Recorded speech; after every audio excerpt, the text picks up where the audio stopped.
I really like to look at it as moving it, moving like we're doing heavy lifting by moving this heavy, stagnant, stored emotion, energy, whatever it is within us. So when I think of that, that's bringing the idea of truth forward.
Welcome to the Dreams of Consciousness podcast. If the two of you would be so kind, would you mind introducing yourselves? Hi, I'm Nathan, and I play guitar in Amarok. And my name is Kenny, and I also play guitar in Amarok. Nathan and Kenny, welcome. Thank you. What is Amarok? How would you describe the music of Amarok? That's a good question. It is a good question. You want me to take this one? I think we probably both have a little something to say. Yeah, I think so too. Yeah. So for me, I joined the band a couple years into the band actually being formed. And so I am the only member that had the privilege of actually seeing Amarok perform live. And the live performance is just absolutely all consuming, like just so much power and like almost like a transcendent experience.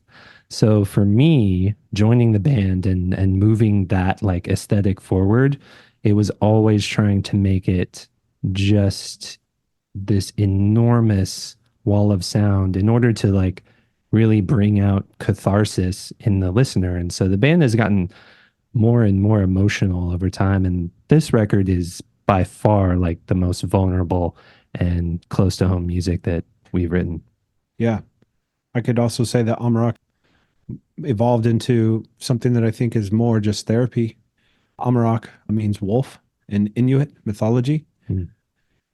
Amarok is a continual progression. And, we play metal in the vein of doom or funeral doom based off of our influences. That's been a formula that we've stuck to in this project. And yeah, it's an evolving beast. Yeah, it's like In a itself. journey, right? Yes. So yeah, that's another part. The aesthetic of the Roman numerals for each of the songs does represent like a continuous journey from one place to another place throughout the art project as it's evolved over the years. Yeah, we're writing a story constantly. Yeah. Mhm. Nathan, you used two words that I think are very interesting. One is vulnerable, Mm. which is not something that a lot of metal bands will, would use to describe their music or even want their music to be. Mm. And the other is journey and story. So let's start with vulnerable. I mean, I think for everyone who hears your music, the wall of sound aspect of Amarok is apparent immediately. But was it always important to you guys to have this kind of yin and yang, to have like these very quiet moments and these very vulnerable moments? Yes. For me, for sure. Like dynamics, is what makes things heavy. You have to have the quiet parts in order for the loud parts to really mean anything. Contrast. Contrast, exactly. So yeah, in those like quiet, like pretty reflective moments in the music, like those are all very symbolic of what the song is actually about. There's always a moment where it kind of turns to this kind of reflection about where you've come and then where you're going. So we'll either usually start kind of soft in order to like build the tension and have these long builds, or we'll, stop usually in somewhere in the middle or along that journey to give you a breath so that the next thing that we have to say is like that much more impactful. Or at least that's how I approach writing doom music with that in mind. Yeah. I'd like to add too, with the vulnerability, just not being afraid to try something that we feel that would work within this project. And lyrically too, I think more than ever, we're evolving and sharing more what's true presently in our lives. It's a band that, isn't as much fantasy as it's tying in elements, the natural world, and also just the struggles, the hardships, and also offering a message of hope, which, know, is probably more rare in this brand and style of music. Yeah, I love that. Yeah, because it always has to be triumphant. We use the word triumphant a lot, actually, when we're like writing riffs. Just like, oh yeah, that was a triumphant like turn right there. And so it's about, you can't just always dwell on the suffering. You want to get to the other side as well, yeah, this music is a process of doing that. Like a, and especially this album is very very close to home. The songs are all very personal, and yeah, they each represent a grief process. Kenny used the word truth. Does Amarok, is it a catharsis for you? Is it a way of getting to an emotional truth? Yes, especially the things that are more dense, the things that we tend to not engage with as much, maybe just turn our backs on it or find something to cope. Yes, this is a form of coping for sure, but I believe for myself at least, it's also facing it and letting it work through us. And, I really like to look at it as moving like we're doing heavy lifting by moving this heavy, stagnant, stored emotion, energy, whatever it is within us. So when I think of that, that's bringing the idea of truth forward within you, not turning your back or leading yourself astray from, what needs to be expressed and what needs to be felt and what needs to be honored. Sure, because like truth isn't always like truth doesn't always make you feel good. The truth can usually actually involves more pain when Yeah. in my viewpoint. Yes. Yeah. I'm with you, man. Yeah. Kenny, can you tell me a little bit about how the band came together? Yeah. And eventually how Nathan ended up joining you guys? I had been interested in originally from LA and seemed like it would be an easy place to get something going like this. And it was harder than expected. And at the time, I think that this was, I just don't think that there was many current bands that were doing a style, even in like the sludge categories, listening to albums more from the 90s. It didn't feel like there was much stuff that was current. So anyways, moving forward, I moved here to Chico and I was like, well, that's probably it on that. And serendipitously just kind of worked out, met some people on the scene, met a gentleman named Jesse. I brought him up in another interview, Jesse Schreibman, who's also the drummer in Bellwitch. He's originally from here. And we hit it off. And then he's like, hey, I think I know some dudes that are trying to get this going. And so that's how this began with, it was really Brandon, who's still in the band, and then Jeremy Golden, who was the original guitar player. And them two were kind of riffing around. And then I got in there and we really got going. And then Zeke Rogers, who plays in Usnia, is also from here. And Brandon and Zeke were in a band called the Mackay. Just giving you a little history there. Yeah. And so we started putting this together. And the first self-titled album in that formation is what we did, along with a couple of the splits. And Jeremy just ended up parting ways with the band on good standing. He just was making a big career shift. He's a full-time tattooer these days. Love you, Jeremy. Yeah, he's out of Chicago. Yeah. And we were like, what are we going to do? How are we going to find another guitar player that's going to be down to do this? We live in a smaller city. We're not in a big network of people. And then enters Nathan, who came to many of our shows and was, already a fan, right? And, yeah, no, and they're, yeah. And the rest is history. Besides drummers, we've had a few drummers up until currently. Colby's with us, and I don't think he's going anywhere. So yeah. Yeah, Colby's such a fantastic drummer to play with. And yeah, there's actually kind of a funny story. Jeremy he shared this story with me later. He was like, there was this one show that we were playing, and for whatever reason, you were just like standing right in the light. I just like he said that, and yeah, that it happened. And Jeremy was such a sweetheart. He took the time to really teach me the songs as well. It wasn't like it was a totally amicable parting. He just didn't have the space for it at that time in his life.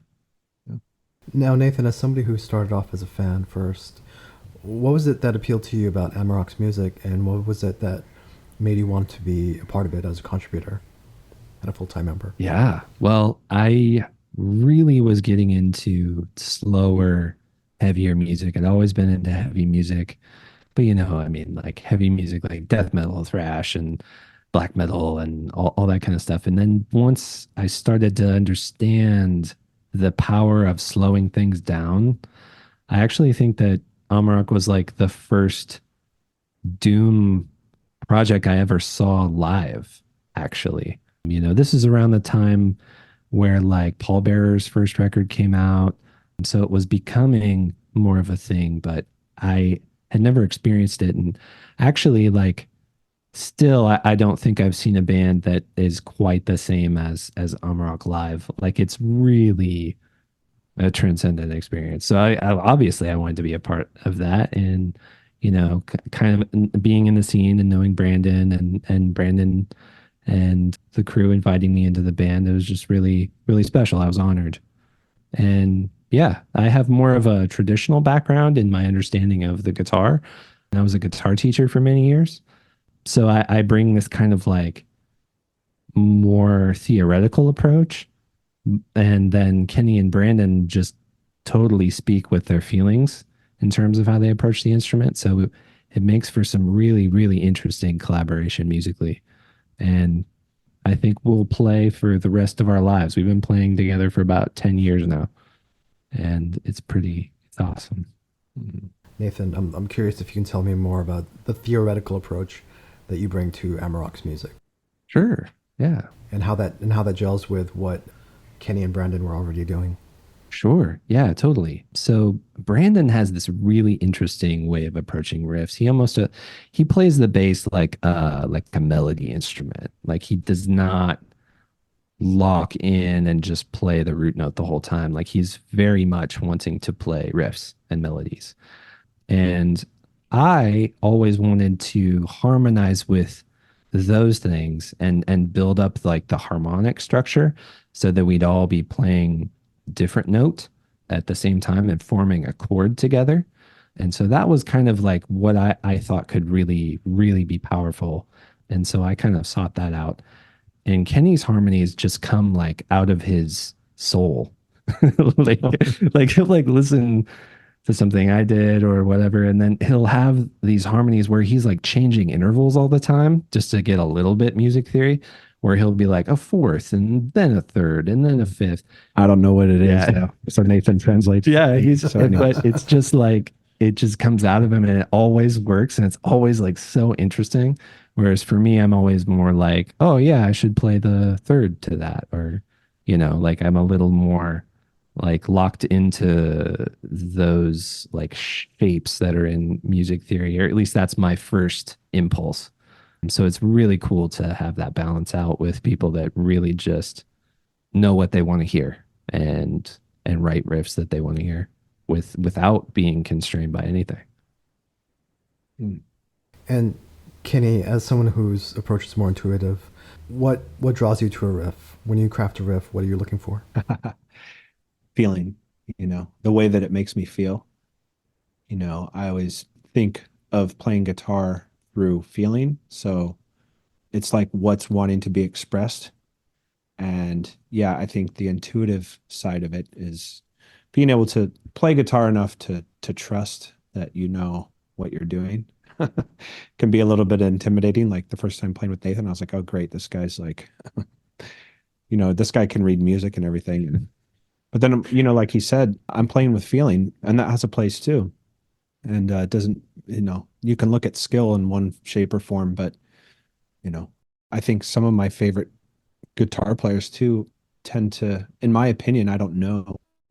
I'm really, feeling is really coming through with the choice of notes and progression and harmonies and structures and all the stuff that goes along with that. So that's always been a big influence for me. There's a term I use with Nathan because I don't know theory. So we'll be playing riffs together and I'll say more castle. and he gets it, but it's the feeling. And what I'm trying to tell him is that like I want to feel like I'm swirling around in this like big castle, and it took us some time to lock that in, but Nathan's like, I get the castle now. So, and then Nathan will translate to me, you played a fifth of a note of this and this and this. That was really cool. And I'm like, oh, like right on. Play the B chord. I'm like, what? He's like, here. I'm like, oh yeah. Yeah. So we're, very contrasted yin and yang with that approach, but it works, sure. It does. I love the castle thing because it's almost like, you want to be the king of your kingdom or something. It's just like, and that goes back to like the triumphant thing too, where it's like, yeah, we have. I think of castles a lot. I think with this music, like being ethereal and just, even though I say that lyrically there's not much fantasy, but the feeling is more of a Is that a word? Fantastical? I don't think so, It is man. now. Go. Yeah, well, my intuitive side is just creating words right now. So, anyways, That's yeah. a good. That's good. That's a good one. That's a cool question, man. Thanks. Yeah, that's a great question. Yeah. I mean, what's more metal than castles, though, right? I know, right? You get the you get the mystery, you get the darkness, you get the big, curious walls. Yeah, I get it. Yeah. I think the imagery too, what I was influenced by growing up, the Frazetta imagery and, the movie Wizards and Conan. Castlevania. And the triumphant stuff too, and the perilous quest and the warrior archetype, all that comes through me through the music, Dude, totally. Like that was that like 90s era Oh yeah. of all of that, all of those Ralph movies. Bakshi and Yeah. all that stuff. Highly influential. So imagery actually plays a huge role of the pictures I see in my head. Totally.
So it sounds like when you guys approach a song or begin writing a song, it starts with all of you in a room together. Is that correct?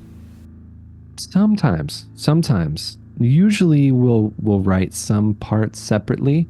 Like Brandon will have a riff that he's been working on secretly, and then he'll bring it in and be like, "What do you think of this?"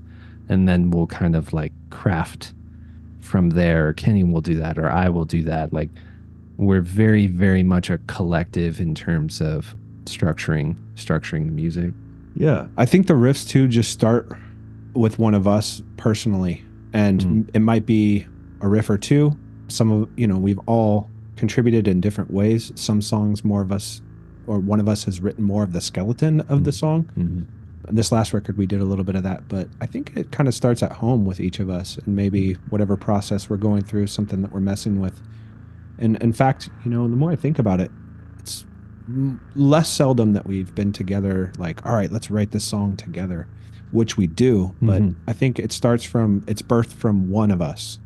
And then we all kind of come in and play off of it. And sometimes it's like, Nathan's got a bunch of stuff or a couple things. This is just an example. And then I've got a bunch of ideas, and then all of a sudden, boom, or Brandon, or vice versa. I mean, it's really shared in that way. And then with Colby living out of town, he's just waiting for us to like lay it down. So we're doing all this without a drummer. And then he adds all of his creative energy. We don't have like, we have a few ideas for him, like, oh, maybe some double bass here. Other than that, he takes it on his own too. So very collaborative. He has full creative license for his drum parts for sure. And yeah, we've been playing together, the three of us, for like I said, about 10 years. And so at this point, we can really just lock in rhythmically. Like we actually don't have to have the like rhythmic cues. It's just sort of a nod, and then we can all like kind of drop in together. We're head bobbers. Yep. And with our metronome. Yeah, pretty much. And it goes like this with the slower head beat, or it goes like this. Yeah, right. I think the writing process though was influenced by the pandemic a little bit, just because we did have to remain separate for a while, and we were all having a hard time. So some of these songs, I think larger chunks of them were written in isolation than usual. Individually, yeah. But they were still all pieced together in a collaborative way. We talked about the journey a little bit and the story. One of the aspects of Amarok's music that I think will stand out to people is the song length. These songs are very much epics. There's a flow to them. There's, it starts in one place and it takes you to a very different place. Can you tell me a little bit about the challenges of writing songs that are 10-minute plus and crafting an album full of songs that are like that? I got something to say right up there. Yeah, go for it. I would say the challenge for us is to keep something under 10 minutes. Truthfully. Yeah. It feels so natural, I think, for all of us to just elongate everything. Maybe it's because of just how this band was birthed. And when I even think back to that and its origins, it's just the way that this has gone. So with that being said, maybe Nathan, you can share, why, the other parts of why we're writing long songs, because I don't think that this is a struggle, right? No, it's not a struggle actually at all. Yeah. It is a struggle to write a song under 10 minutes at this point. It's just, I think we've all created an aesthetic where there are like movements to the song. So there'll be different sections, and it does start in one place and end in another. It's very rare in an Amarok song to actually repeat any riffs. There's one song on this record that does, but it does that very intentionally to like go inward and then outward. So we play the riffs in one order, we get to the middle, and there's this just disgusting, punishing riff. And then we play the same riffs from the first half in the reverse order on the way out. And it's sort of like book matched in that way. Yeah, that's Ascension. Yeah. And so, yeah, that's supposed to represent that journey inward and then outward again. But in terms of the song length, yeah, we'll just come at it with all of these different ideas and just keep pushing it. What was it? Chris from Church, I think, said one time where he was just like, there's more riffs in one Amarok song than like in some entire records.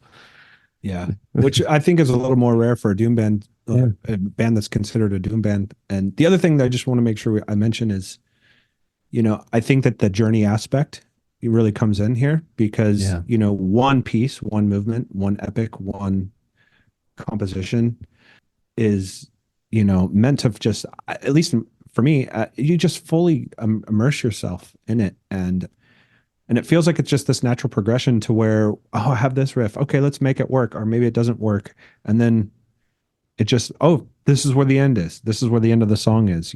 So it's very much like in a flow state with this stuff too. And it just tends to expand and expand. And I always think, is that going to be it? Is that the end of the song? Are we going to do this? Is this going to be like almost under maybe 10? Our goal, I think one day would be like to do some songs under 10 minutes, but it's hard. We've talked about it, but we've never done Not it. the way this band operates. Yeah. Because, honestly, yeah, when you look at a song length that's like almost 20 minutes long, or sometimes even over 20 minutes long, that's a commitment. And, in the modern world, you worry about people having an attention Attention span. spans that long, or if they really want to take that on. But I think, it's just we're kind of stubborn about the aesthetic and the artistic. We require thing. patience, and we require, for the listener to, surrender a bit, because you can't like, oh, cool song, man, 2 minutes. It's just like, you don't know what this song is if you're going to come in for 5 minutes. Like, yeah, I heard it. It's cool, man. I'm like, you probably heard one or two riffs, and there's like six more and another 12 minutes in the song. Yeah. Yeah. Yeah. There are challenges, logistically to releasing Yeah. an album full of long songs. Yes. I mean, you guys are putting out vinyl releases, and I'm not sure that there were some complications with that, or if you were approached by labels to do cassettes and things like that. That could end up being quite challenging as well. Is that something on your mind as you're writing songs, or are you just focused on the songwriting? Songwriting. Yeah. Yeah. It's just sort of like, okay, how are we going to make this work? And usually, you have enough on one side of a record for a full song. Yeah. In decent fidelity. Yeah. Yeah. It's either a 2-song album or a 4-song album, because I think the way that we probably see it is, well, that's going to probably fill a whole side of a record. And that's after the fact, after we've written the songs. I don't think we pay too much attention to it. It seems to work out because I think we just internally like understand, like, I think that's about it right there. And I'm like, oh man, how long is this song? And it tends to just work out. But you're right. There are conflicts there. And initially we were talking to labels. And what we realized too is it's like, that's asking a big commitment of the label, because a double LP with the packaging that we're looking to do, I mean, it's not cheap, man. It's not cheap this day and age. And yeah, we've put out most of our own cassettes through Vulture Print. I think everything. So, Brandon's had to say on that because that's his endeavor. And like, I don't really play a factor in what we're doing and how we write, for sure. Nathan, with your Mind for Theory and your guitar teacher background, do you have a philosophy when it comes to song structure and composition? I had to throw that all out the window when I joined this band. That was definitely something I just had to stop trying to do, where it was just like, okay, really where it still comes in is if we've begun writing riffs in a specific key, then I can have some ideas about the colors or the textures we could use that, are in the same color palette of that key. But it's definitely not a like verse, chorus, verse, bridge, chord, like it, all of that just completely goes out the window because every thing is the next thing. So I had to learn the language of riffs, actually, not song structure, where it was like, we're going to play this riff this many times, and then we're going to move to this riff and play that this many times, and then go to this riff. Sort of like opened me up to this whole different. It's just like in me now. Like I just think more that way and not within the confines of, like a traditional, 1-4-5 type progression. Like that's sort of in the rear view mirror for me. I'll still break it out for, teaching music, but yeah. In terms of writing, I don't think of that at all anymore.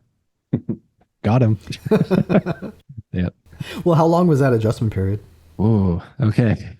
So I think probably like the first.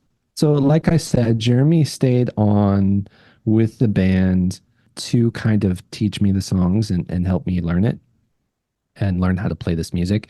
And I'm very grateful for him for that. That was really, really awesome that he did that.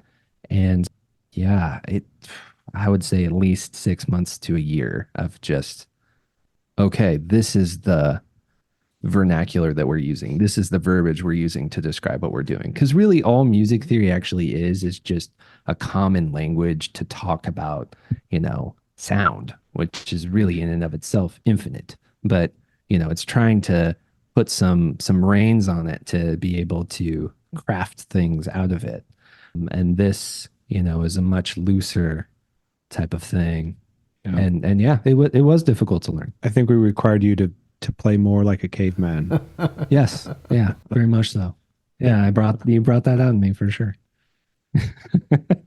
Doesn't need to be that intricate, dude. No, it doesn't. With harmonies though. That should drag you down to the dungeon of the castle. Yeah, there we go, man. There's always a castle in the dungeon. Or a dungeon in the castle. That's what I meant to say. Yeah. Either or works. Yeah.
So on the day that we're having this conversation, you guys just released your new album, which is called Resilience, through your own label, Vulture Print, and Vendetta Records in Europe will be handling the release over there.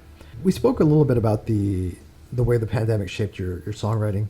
Did you guys start writing this during the pandemic? Yes. Yes. Yes. Yeah. Yeah. Even a little bit before. Yeah. Yeah. I think it started just a tidbit before the pandemic had begun. Mhm. Yeah, because the song Charred is about wildfire, the campfire in 2018, and it sort of came out of that. I don't think we really intentionally wrote that song to be about that, but it very quickly became about that. Yeah. For example. And we spoke a little bit about the journey that your songs represent and the journey of the band itself and your songwriting. What does Resilience represent in terms of the journey of Amarok? Or yourselves as songwriters? Yeah. I think that everything that we have done as a band has required that idea and that word, resilience, through a lot of lineup changes with drummers to I myself moved for a little bit and we still kept it together. I even think just the time that to the world seems like Amarok isn't doing anything. We're behind the scenes trying to, write more music, and the process of doing so has required that. And lyrically, this really speaks to that as well with the themes on this album, which is each song pertains to loss of self, Loss of home, yeah, loss of self, loss of faith, and loss of a loved one is the progression. Because we wanted to respectfully approach each of those brief processes that each of us were involved in during the creation of this music. So that's why would say it's like it's very vulnerable and very close to home because everything is it's truth. and also big nature themes always that we've interwoven throughout all of our songwriting. And if we look at the human consciousness or the state of a human being, and as an example, nature by default is resilient, just like speaking about a fire, right? Decimation, it grows back and maybe even is more beautiful in whatever location was torched and just taken out. So that whole idea draws to the is nature itself by default is very resilient in a lot of different ways. That's just one example, of course. So Yeah. Kenny, you touched on this early in our conversation, but part of the journey of Amarok, or the journey that Amarok takes the listeners on, is represented by the naming convention, the number convention that you have on the songs. And Resilience has 10 to 13, the 10th to 13th songs in Amarok's discography. yeah. Can you tell me a little bit about why you chose this numbering convention and if you want the listeners to start from the very beginning and before they approach Resilience? It's a good question. It is. I think that is a great suggestion.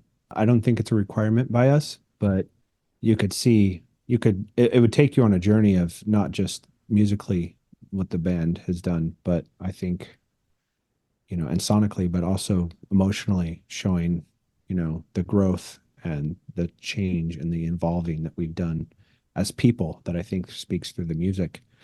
And we spoke about it, but this is a continuous, an album has a theme, but I know that we all agree that this is just, we're writing a book and these chapters pick up if we look at the Roman numerals or the numbers like chapters. So, this is all the same book. This is all the same story of Amarok.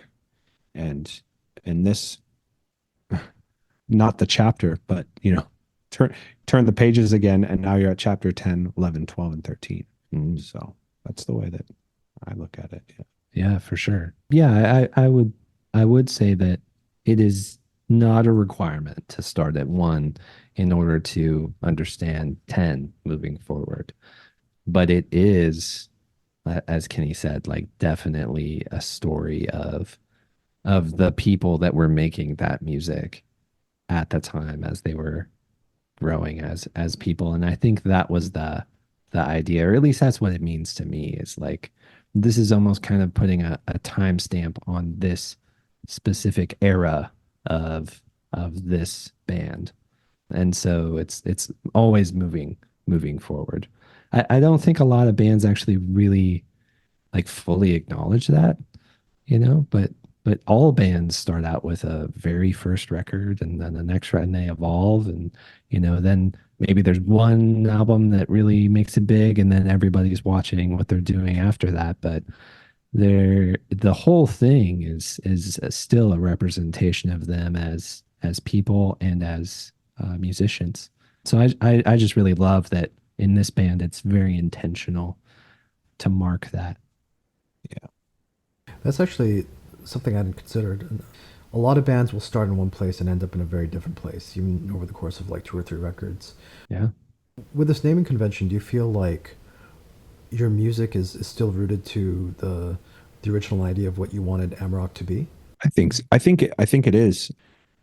And the thing that you don't know is where you're going to go, and through member changes, and we could say adding new characters into the story. Yeah, and, that's a good and way. others leaving. But I think too, I don't think we had a clue that this is the sound that we would end up having, yet there's something in there that knows that this is where we're supposed to be going. And I think that this, if we look at the beginning and that to now, I think that resilience represents, at least from the origin of the band, what Brandon and I had spoke of, it really represents where we've been trying to go and create the right formation. Mhm. Not that Mhm. whoever else was in the band wasn't adding to this. This just feels the most all-encompassing to me of like how I've always thought Amarok should sound. And yeah, that's almost tough for me to put into words, but I think that this just represents that. But I don't think that we knew that we would end up in this place. I think that it was way more meat and potato, just straightforward power chords. Yeah, we do some harmony stuff and whatnot, but we've changed as people. Maybe our influences have changed, but I will say that this also touches on influences that we had from the beginning, but we didn't go here in this songwriting style until now. Sorry, Nathan, did you want to add anything to that, or? No, not really. That was a great answer. Like, I love that. Yes, I agree. I agree for sure. Because Devoured was the first record that I started on and played on, and you know, at that point in time, it was more of an exercise in minimalism. That record is very sparse and just has these massive riffs that just come up out of nowhere because of just what the project was at that time. And then now it is as we've grown, it has become, almost we have to have more restraint because it's wanting to make really long songs. It's wanting to add all of these layers. It's wanting to add all of the harmonies, and Resilience really is a very, very dense record. I really recommend listening to it on a good system or on headphones. We put so much into the recording process because that was another part of learning and growing is okay, what is the magic that's in the recording process, and how do we leverage that in order to make these ideas in sound real. And that we've been very lucky to have some really great mentors. Samford Parker, who recorded and engineered Devoured, and we learned a lot from him. He's a wizard of the heavy. And then Greg Wilkinson recorded and engineered this one. And we're pretty good friends with Greg too, and that I think helped because we could get really vulnerable because we know him. He's a friend of the band, and it allowed us to really have, I think, the most freedom in the way that we wanted to express this music with this recording. It was a little rambly answer, but just had a bunch of ideas come up all of a sudden.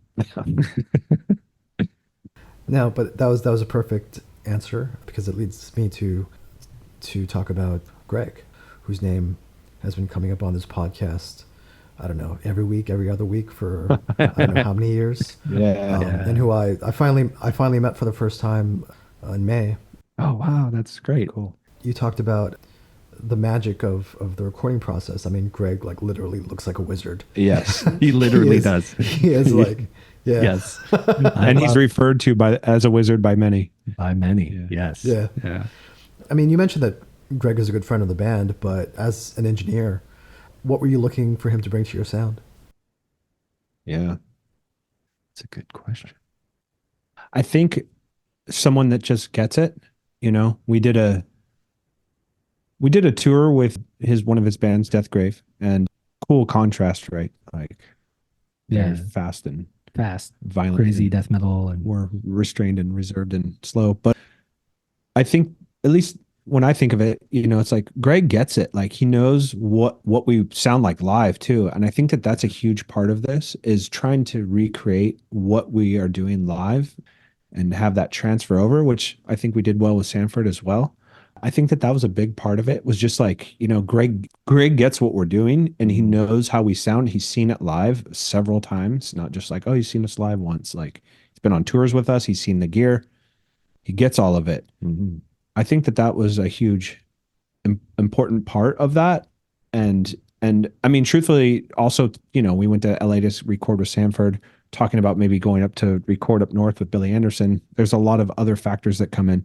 Greg's fairly local for us. So, you know, and just the comfort, like, that we're going to gel well. And so as far as like looking for, you know, actual, like, he does this and this and this, it was more so like, we like him as a person. He gets how we sound. And, you know, we're used to like traveling to write records. That would be way more convenient to just do this with him.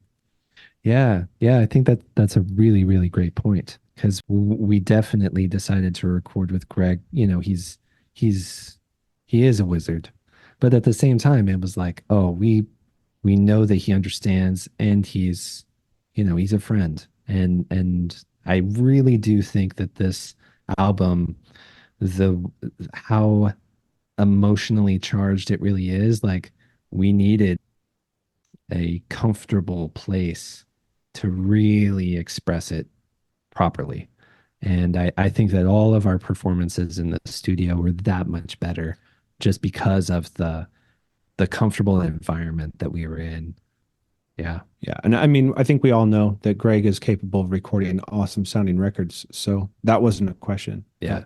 But, you know, also a lot of death metal. He does a lot of that, you know, just based off of what's going on there. So I think there was a little bit of a question of like, oh yeah, like, are we going to be able to figure out the bass sound? I think he and us figured it out together, you know, in the studio. So that's also kind of cool too. It's felt like we're really collaborating. Yeah. Versus, you know, maybe someone that we're not as close with, or like the process with Sanford. Yes, of course it was a collaboration, but maybe not knowing him added to the element of how Devoured was supposed to sound versus how Resilient sounded with being in Greg's studio and really collaborating. Like, you guys really think that would sound good? Like, you know, just a lot of conversation around, you know, what we're trying to do with him. I don't think we've done that as much with any other engineers.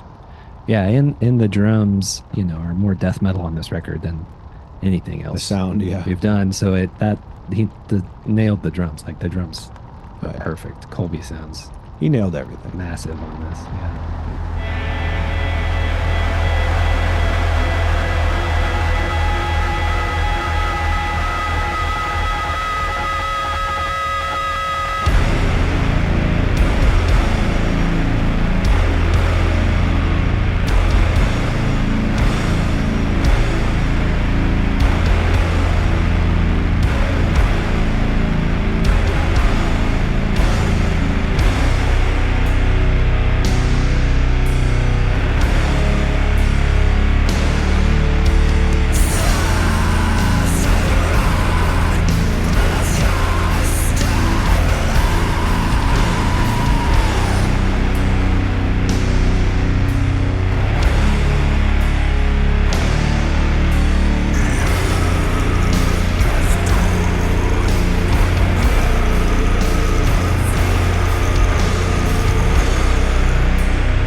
I want to talk about something that you touched on, which was the approach to the bass on this album, and maybe for the band, because the bass is a funny instrument in metal.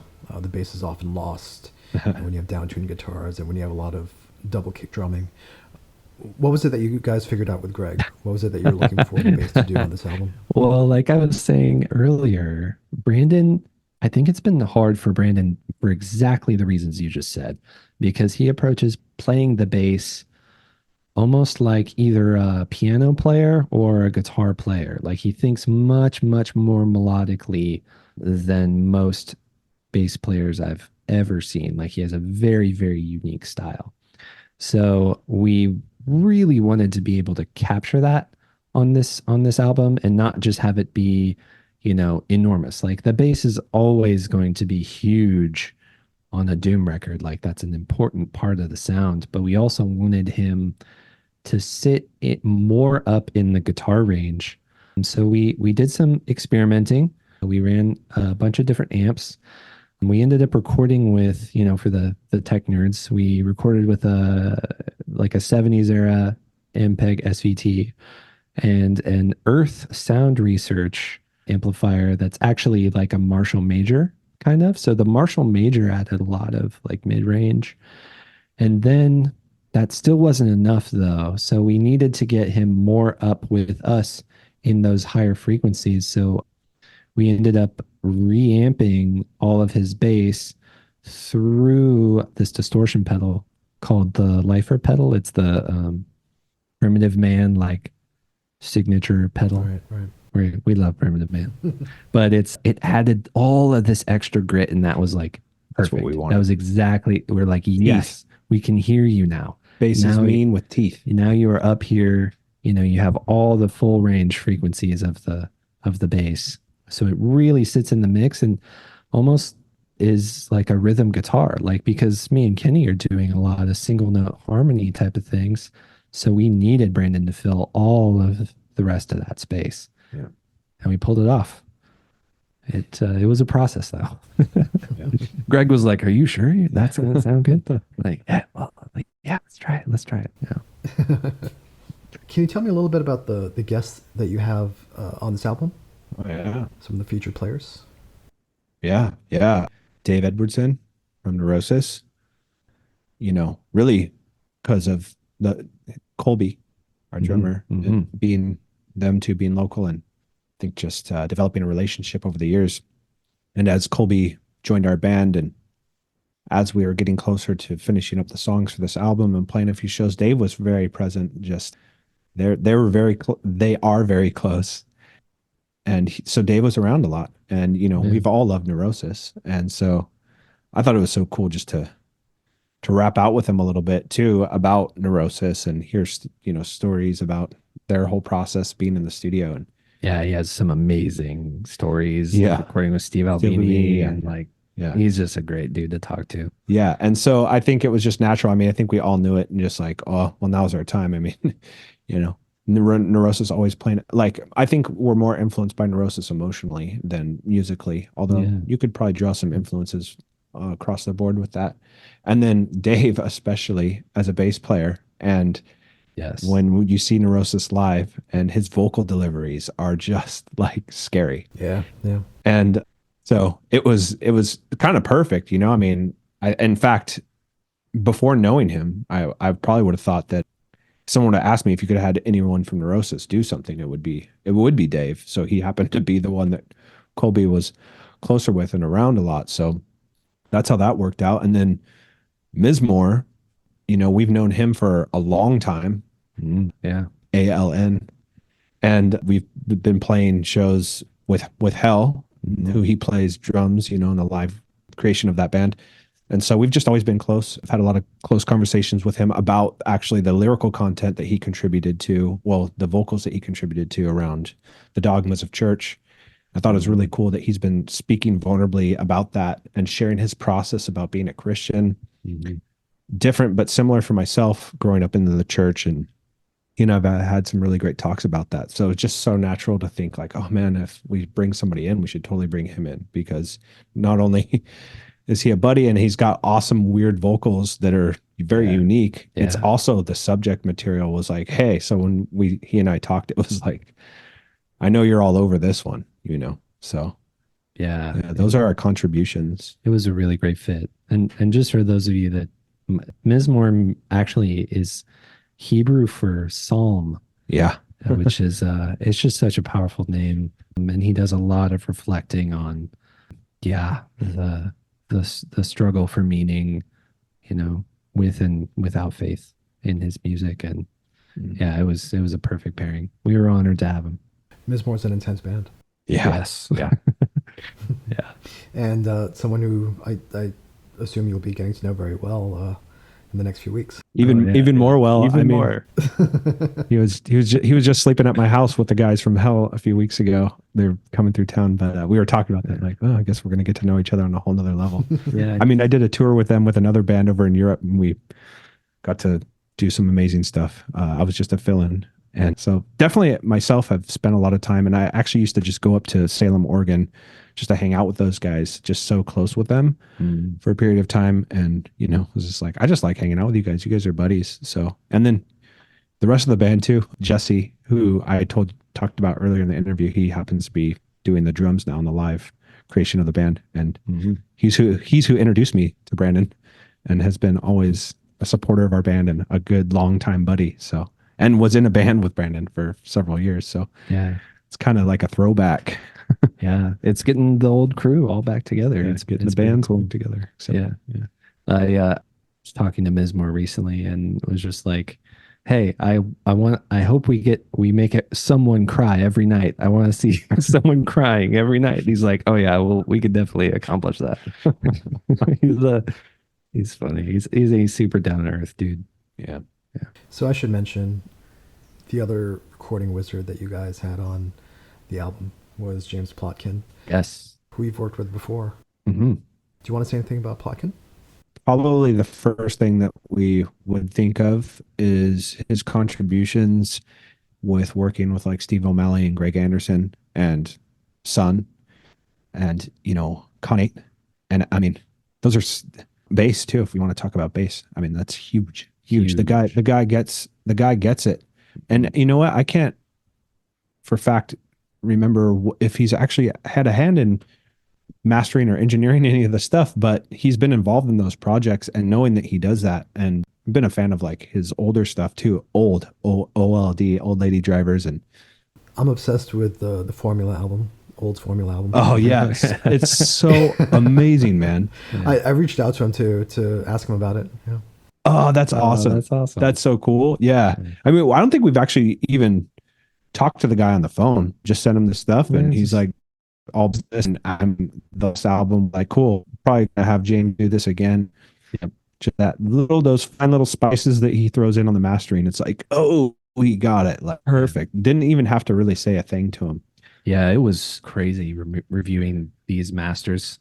I don't know if we had any notes. I don't think he just nailed it first I mean, track. I just like the guy so much. Like, I'm such a fan of him. So it's awesome. I like everyone that's been involved with this stuff. But for me personally, it's just like, yes, James Plotkin has had a hand in this too, you know? Yeah, definitely. So as we mentioned, you will be going on tour with Mizmor. Is there anything you're looking forward to on that tour? Anything in particular? The whole tour.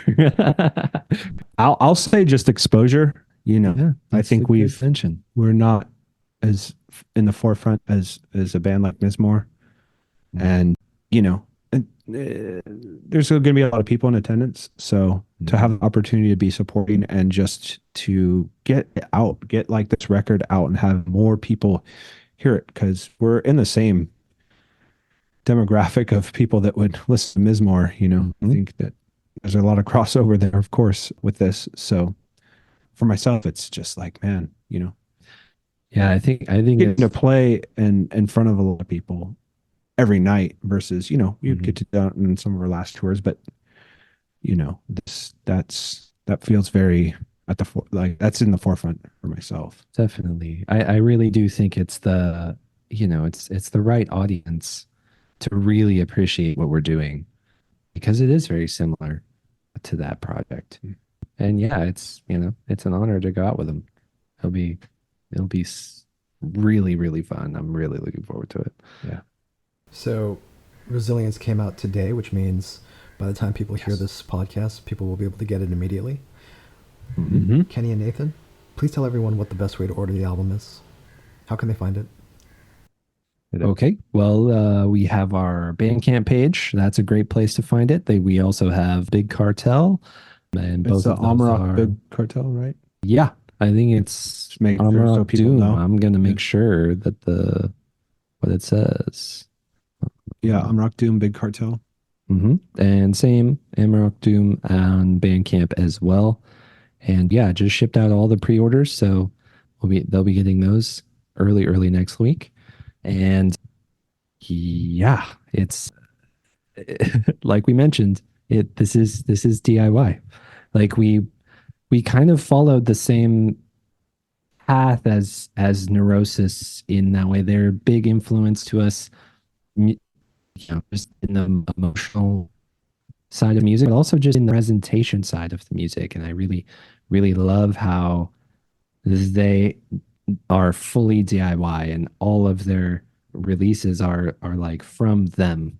Yeah. And that we really wanted to do that with this release. And it feels good. It feels so good to like package up this record and put it in the mail to those of you that order it. Like it's like a gift. I'm like, I want you I want this to speak to you, and I'm sending you this message that you asked for. Like, it's just really cool. I'm really happy with the way that we've approached releasing this album. So Big Cartel, Bandcamp, Vendetta Records in Europe. Yeah. Which Vendetta Records, just the website. If you're in Europe, you can get a copy. Much more cheaper shipping there. Yep. And I mean, it's going to be hitting distro and hitting the stores and whatnot, so people can Yes. actually go out and buy it in like physically. You know, hold the record and buy it. Yeah, we got U.S. distribution through Midheaven Revolver. So yeah, they already have copies, right? They're on the way. Yep. So it will be in record stores as well. But Bandcamp and Big Cartel if you want to directly buy from us. yes. Do you want to say anything about the vinyl variants that were created for this album? Orange and forest green, marble smoky goodness. Well, the orange is more like the sunburst, fiery looking orange, which is cool. And that's the European. That's the European version. We How many copies in that? Do you remember? that one I believe was 200 as well as the green. Yes. And then the US is the green. Yes. 200 something. 200 of those as well. Roughly. And then we got 300 of your standard black. But yeah, 180 gram. 180 gram. Double LP. It's a heavy boy in both weight and content. And emotions. Yeah, and emotions. Yeah. But yeah, the vinyl variants we chose to represent part of, the coming out of the cover art, actually. So the cover art depicts a California wildfire. We commissioned that painting from an artist named Adam Burke, who is Nightjar Illustrations on Instagram, I believe. Yeah. I mean, we've been a fan of his work for a long time, and he's, sometimes works with bands. So we reached out to him, and he just created this beautiful painting that really, really captured like the terror of that. And actually, when we first got it, it was hard to even look at because it looks like that wildfire that we lived through. And so the colors for the vinyl come out of that citrus color is that fire representing that. And the jade, the green color is actually representing new growth. When you get your album, flip it over and look at the back, it has the whole painting on it. And on the back, there's a little green tree that's growing out of this devastation. So that's what the green represents, is that the resilience of nature kind of, So the colors of the vinyl even have a story. Yeah. Yeah, that was a good question. I wouldn't have thought to mention that. And if people want to follow Amarok online and get the tour dates and updates, what's the best way to do that? I mean, I think just social media. I mean, we're the most active, especially right now this week with the release. Social media, and with the tour, obviously Mizmor as well. And then, yeah, I mean, there's a few websites, but I'd say that's the best place to go. You're Yeah. going to be the most current with what we're doing and where we're playing, flyers for shows coming up, and any other updates with anything going on. I think the Amarok Instagram, which is also Amarok Duo. Yes, yeah, that's probably the best source, because we're all on there, and it's pretty regularly updated with all the latest news. And then we're also partnered with Ear Split PR, so if you follow them, they'll have all the updates as well. Mm-hmm. Very cool. Is there anything else you guys want to say? This is awesome. Good interview. Great questions, man. I like questions where we can go into the depths if we wish, and you allowed that, and so that's really awesome. And new album is out today. Feels like it's been a long time coming, because it has. And this feels like just an important day, milestone for us in the career and all that's on rock. And so yeah, it's just a pleasure chatting with you, man. Yeah, thank you for the conversation. You let us do our like long, thoughtful answer, just like we write the long, thoughtful songs. Yeah. So I really appreciate your interview style. And it was an honor to have this conversation. And I really, really hope that this music speaks to people. That's why we made it. It was catharsis for us, and we hope that it can be that for you also. Cool. Thank you, guys. And for the record, I did listen to all the releases from 1 to 13. Wow. Whoa. Congratulations. Wow. 5 or 6 months later. Wow, that is an impressive. All right, well, then you get it. You get it, man. Yes, you were well prepared for this interview. That's so cool, man. I mean, amazing. I don't know how many people have done that, but I think you're the first person to tell us that, so that's so cool. Yeah, that's awesome. Thanks, guys. Nice work. You put in the work. I'm man. impressed. Yeah.